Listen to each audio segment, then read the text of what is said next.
ce qu'il a fait. Non, s'il vous plaît. Vous avez fait quoi? S'il vous plaît, vous n'êtes pas ici dans un face-à-face.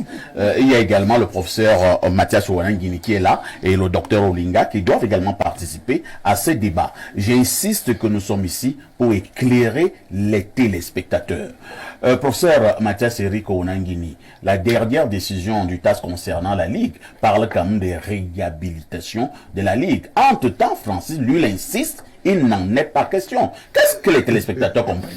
Non, réhabiliter la Ligue ne peut évidemment signifier seulement réhabiliter un organe. Ça signifie réhabiliter un organe avec ses compétences. Et ça, le juge arbitre aurait pu permettre que ce débat-là n'eût pas lieu, en précisant clairement le sens de sa réhabilitation. Vous comprenez? En disant la Ligue est réhabilitée. Professeur, lorsqu'on dit réhabilité, non, mais laissez attendre, laissez, je vous explique. C'est le sens implicite.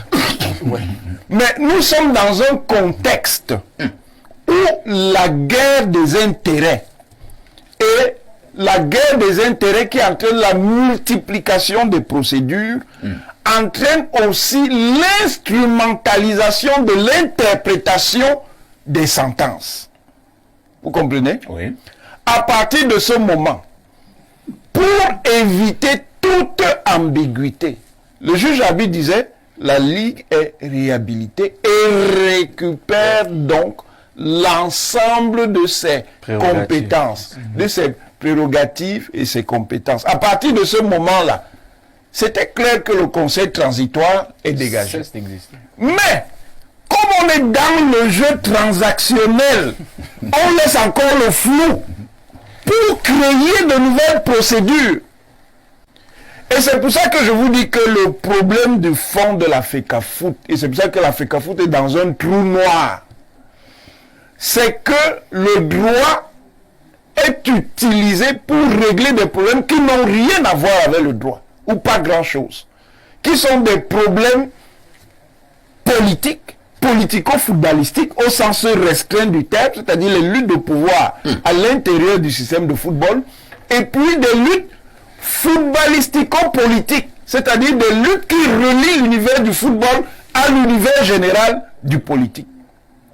Parce que cette affaire-là est aujourd'hui extrêmement politisée et le niveau de factionnalisme qui a été créé rend en fait impossible de régler les problèmes du football camerounais.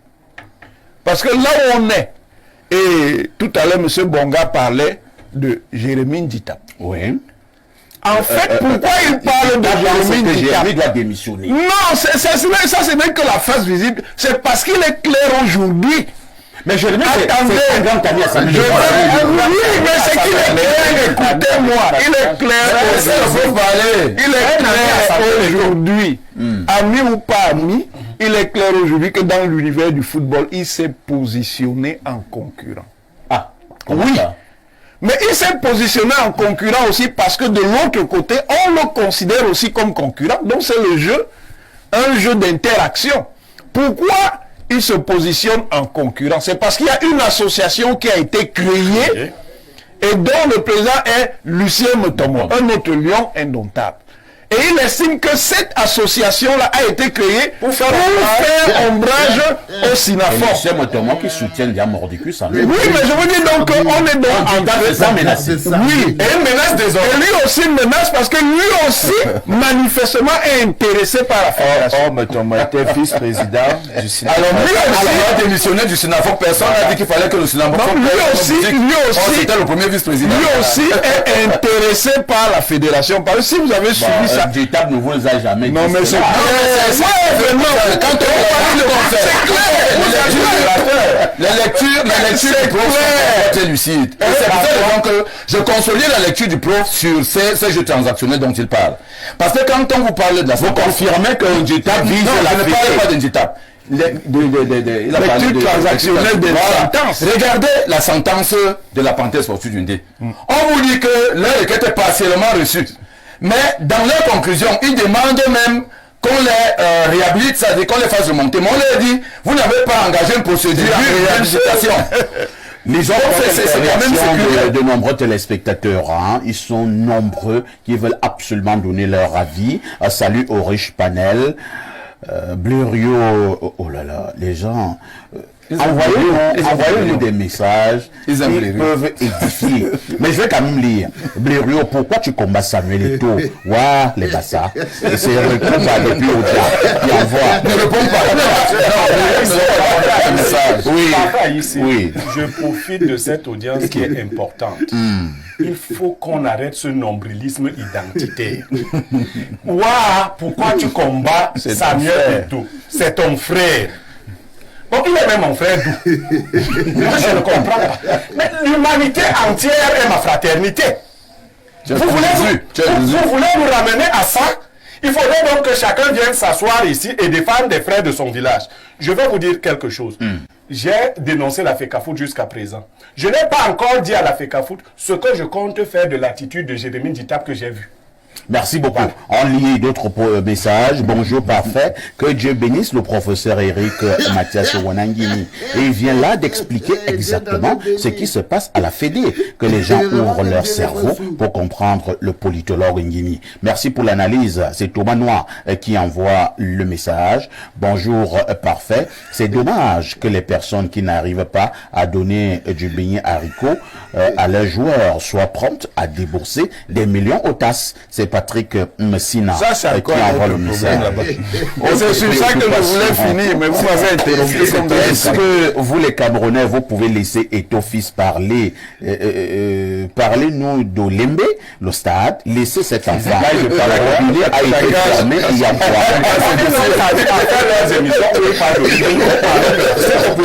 Les téléspectateurs ont également nous avons programmé de parler de la FECAFOOT. Professeur Mathias Eric, on a sur la question de l'éthique. Oui. L'éthique à la FECAFOOT. Il y a un problème dans le football mondial. Oui.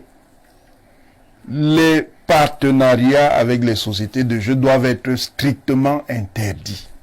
Et pourquoi? Mais parce que c'est un problème, il y a un conflit moral net.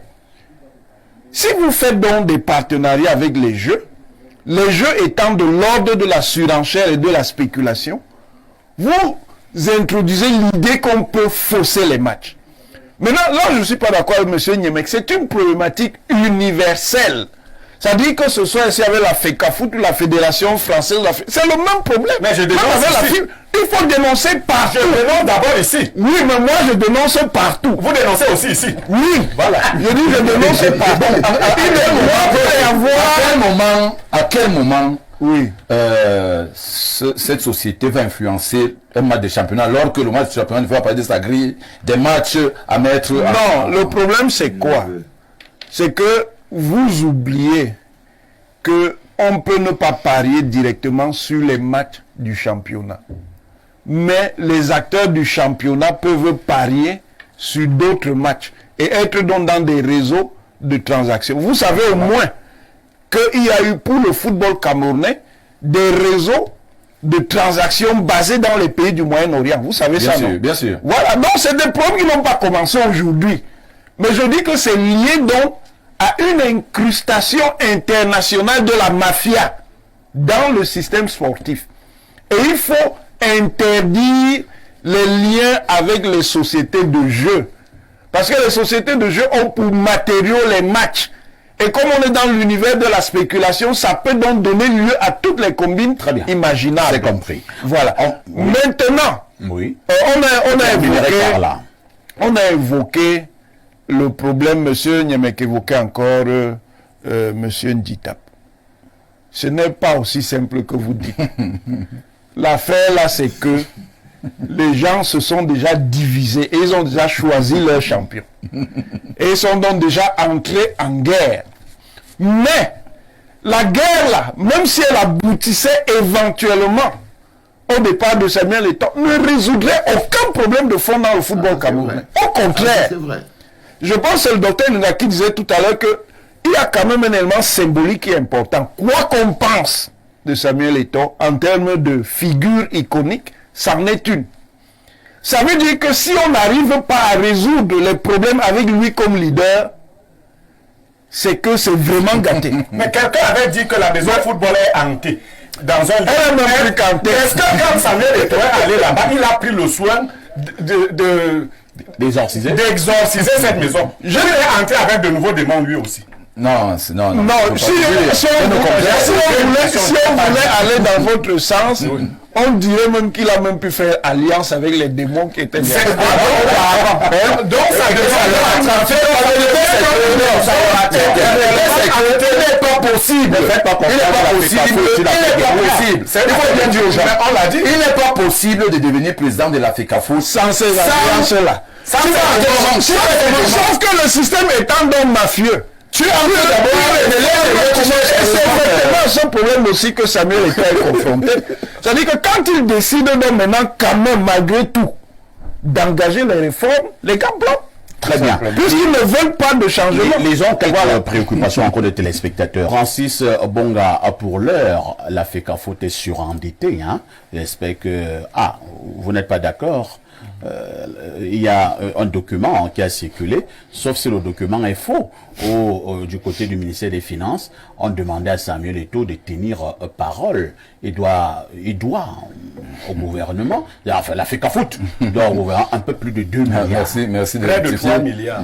Merci de rectifier. Non, on appelle ça dans le jargon une avance de trésorerie. C'est une avance de trésorerie pour les Lions indomptables de football du Cameroun. Il faut savoir que ce n'est pas la première fois qu'on vive cela. Ça a toujours été cela, que ce soit la Coupe du Monde de 2010, 2014, 1982. Donc je prends même tout là pour dire que Eto'o ne doit pas d'argent à l'État. La Fédération camerounaise de football a demandé obtenir une avance de trésorerie. Je pense que les deux institutions sont en train de Il avait dit qu'il rembourserait à Je suis convaincu. Bonga, Je suis convaincu. il avait dit qu'il remboursait avant le 31 décembre. Je suis donc convaincu. Là, nous sommes bien en août. Je suis donc convaincu que les deux institutions sont en train de rouler les mécanismes pour que cet argent soit remboursé ou je sais pas trop quoi. Vous savez également qu'il y a des clubs qui commencent à se plaindre de ce que l'argent de la Coupe du Monde est monté, c'est descendu. Il ne nous a pas donné tout ça parce qu'ils ne savent pas comment est-ce que la FIFA fonctionne. Les gens pensent que quand la Coupe du Monde finit le 20 décembre, le 21, quand vous rentrez du Qatar, vous avez les sacs d'argent. Ce n'est pas comme cela. Est-ce que l'argent est venu? Ces choses, vous le saurez bientôt. Comment ça? Moi, je suis qui? Moi, je suis qui? Je suis qui? Je vous dis, La Coupe du Monde est finie depuis. Si l'argent là encore là-bas, c'est que les gens je parle par expérience. Est-ce que l'argent du Qatar est déjà venu? Allez donc le savoir. Je crois savoir que vous avez dit une comptabilité là-bas. Oui. Il y a même un département d'audit interne. Ça veut dire que les gens qui sont censés le faire. Pourquoi je suis censé le faire? C'est une structure. Ok, monsieur Niemek. Oui. Si vous avez besoin des informations, c'est une structure publique. Oh là là. Comme le ministère des Sports. Oui. Et donc vous demandez les comptes du ministère des Sports. Comme la SNH. Oui. À la SNH. Vous avez demandé. Oui. C'est où? On nous a répondu. Qui vous a répondu? La SNH, l'argent de la SNH est passé dans le budget de l'État. Je suis en train de vous expliquer, monsieur Niemek. Ne faites pas le bruitage. Ne faites pas le bruitage. Monsieur Bonga explique qu'il y a une avance de trésorerie. Comme on ne donne pas les chiffres de la SNH ailleurs, vous, ça la FECAFO, vous refusez de donner les chiffres. À qui? Au public. Quel public? Nous. Vous êtes membre de l'association de la...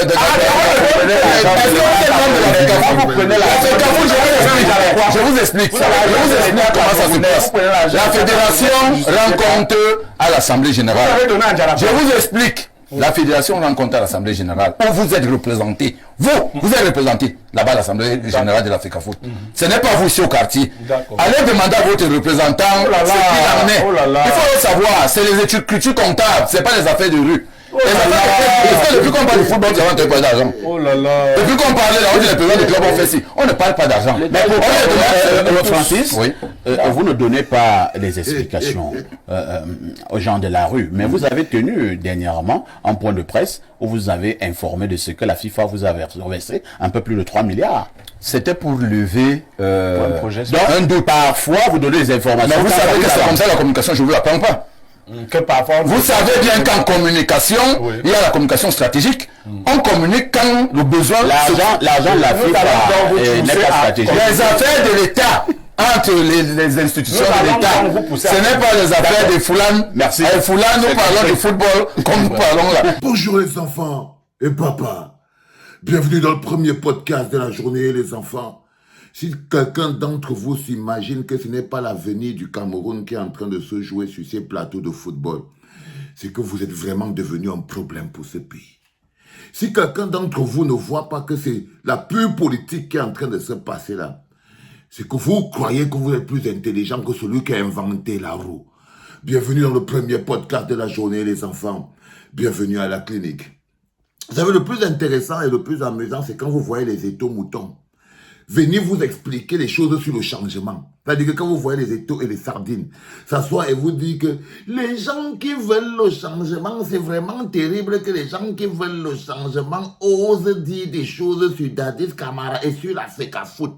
C'est-à-dire que quand vous voyez déjà les étaux-moutons, vous parlez de changement, sachez qu'il y a un problème. Sachez qu'il y a... C'est-à-dire que comment vous pouvez voir le changement dans ce qui se passe à la FECAFOOT. C'est-à-dire que c'est là où je veux... Comment vous pouvez voir le changement? Parce que ce qui se passe à la FECAFOOT est exactement le Cameroun, mais en petite miniature. C'est le Cameroun pris en petit microcosme. Donc, si quelqu'un ne sait pas comment le Cameroun est dirigé de manière globale, l'opacité, la corruption, la déification, le vol, si vous ne voyez pas ça à l'échelle globale, vous pouvez voir ça à l'échelle minime au niveau de la FECAFOOT. Et au niveau de la FECAFOOT, Pomba, c'est Samuel Eto'o. Et toutes les petites structures qui sont autour sont les institutions. Donc quand je vois par exemple des gens qui disent que ce n'est pas la politique, je vais vous expliquer, quand vous entendez les gens disent qu'ils veulent le changement. Donc vous n'êtes pas dans la politique, mais c'est dans la politique qu'on parle au changement. Donc quand vous entendez les gens dire, ah vraiment quand vous voyez des gens, et c'est des villageois, quand vous voyez des gens qui disent qu'ils veulent le changement, combattre la FECAFOOT, donc ils vous font le chantage. Ils croient que nous on voulait le changement pour vous. C'est-à-dire qu'ils se disent que si vous voulez le changement et si vous voulez qu'on change, vous n'avez pas le droit de critiquer la FECAFOOT. Vous comprenez un peu ce qui se passe dans la tête. C'est-à-dire que les gens sont au chantage. Ils font chanter la résistance. Ils font chanter les gens qui demandent les comptes. Ils font chanter le peuple. Ils ont décidé qu'au lieu de nous donner des réponses, ils vont plutôt faire chanter le peuple. Donc ils estiment que quand quelqu'un entre dans une structure qui avait 4 ans en termes de limite de mandat, il passe de 4 ans à 7 ans. Ils estiment qu'on est en train d'aller vers le changement. Ils estiment que quelqu'un qui viole les textes comme ça là, est en train d'aller vers le changement. Quelqu'un qui se place devant vous et vous dit j'écris mon histoire, les autres la racontent. Eux ils voient le changement là-dedans, ils disent que non, c'est le changement. Quelqu'un qui embarque, qui prend un bonhomme comme Ernest Obama, fondamentaliste, tribaliste, dératiseur, il le met comme porte-parole. Oui, peut-être que si c'est le changement qu'il est en train de faire, on est en train de remplacer la fenêtre par la porte. Mais vous voyez le changement. Donc, quand ils veulent museler des gens comme moi, ils disent que si je veux le changement, je ne dois donc pas critiquer la FECAFOOT et le docteur Dadis Camara. Je vous rappelle rapidement que je veux le bonheur pour vous tous. Parce que j'ai déjà le bonheur pour moi. Ok? Je veux que ça change pour vous. Parce qu'à l'instant actuel, il n'y a que les gens comme moi qui vivent bien. Vous vivez mal. Vous n'avez pas d'eau, vous n'avez pas de courant, vous n'avez rien. Vos enfants bouffent des racines. Donc, si je veux que ça change, ce n'est pas pour moi. Donc, ne faites pas le chantage au changement, les enfants. Et ce qui se passe à la FECAFOOT est du pur RDPCisme.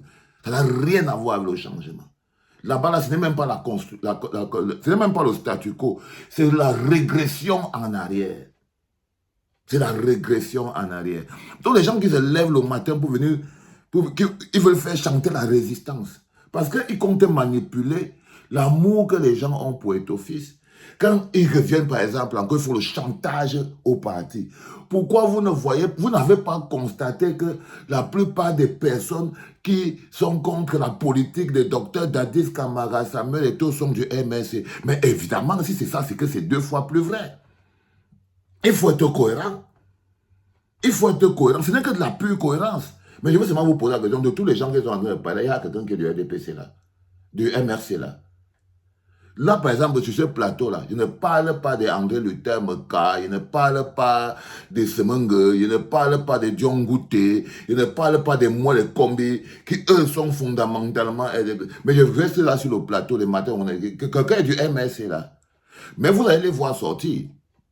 venir vous dire et constater que, on se rend quand même compte que la plupart des gens qui sont contre la... Oui, quand quelqu'un passe son mandat de 4 ans à 7 ans, on doit le combattre. La plupart des gens qui combattent Samuel Eto'o, c'est les mecs du MRC même. Je vous dis que non seulement c'est pas vrai, mais c'était vrai, ce serait encore la plus logique des choses. Mais vous inquiétez pas, à l'intérieur du MRC, il y a plein d'étaux moutons. Il y en a plein. Vous croyez que c'est quoi? Que c'est le paradis? Non, le MRC, c'est pas le paradis. Du tout. Ok? C'est l'idée qui est le paradis. C'est l'idée que représente le MRC qui est important. C'est pas vous voyez bien que quand vous corrompez ou vous retournez un membre du directoire, on prend un jet, on lance dehors. On le jette, non, on met quelqu'un d'autre, on le vit. Dès que quelqu'un part boire son huile de sardine, il vient dans le directeur, on le fout dehors. C'est comme ça. Parce qu'on sait que ce n'est pas le paradis. Ok? On le sait que ce n'est pas le paradis. Donc, les mécanismes d'expulsion des choses, c'est là. Donc, il faut arrêter avec le chantage, ça ne concerne que vous. Donc, quand vous entendez les gens dire « Ah oui, vous n'avez pas remarqué que la plupart des gens qui combattent, qui sont contre la politique du docteur Dadis Camara, ils sont du MRC. » Moi, c'est chaque fois que je vois quelqu'un qui est du MRC soutenir Samuel Eto'o que ma tête bug. Parce que c'est une manière de penser. C'est pas un groupe, c'est une manière de penser.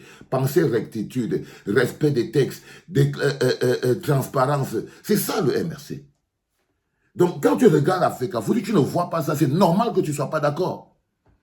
Donc, les chantages émotionnels, c'est parce que les gens croient que, oh, quand Samuel Eto'o va venir dire qu'il allait voter, même s'il dit que vous partez voter pour qui, c'est vos pauvres vies. Vous faites ce que vous voulez. Mais vous n'allez pas salir l'intégrité avec le chantage. You cannot do that. You cannot do that.